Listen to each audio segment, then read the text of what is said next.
All right, Dr. Kemp here, the Hammond Doc, working on this Leslie 147 amplifier.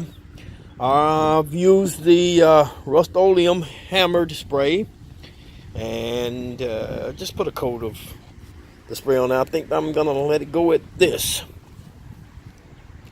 Let this dry and let that be it.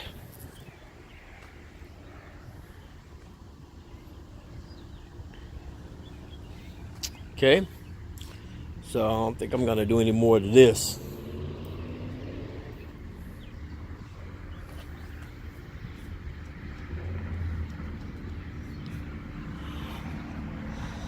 And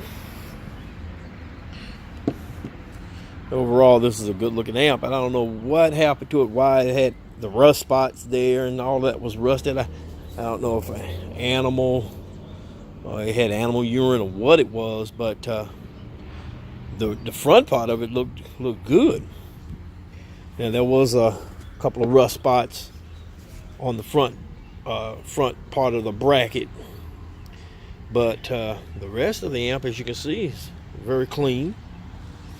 It was just this rear end that needed some touch-up work on it. So I've taken care of that, and as I stated, gonna allow this to dry out here in the air. Beautiful day today. Coming to an end though. And I'm gonna go back in here and do a little bit more work while this is drying, and then we'll see what it looks like. Until then, Dr. Kemp, the Hammond Doc, taking care of business here at Vintage B3 Oregon. Till the next video, peace out.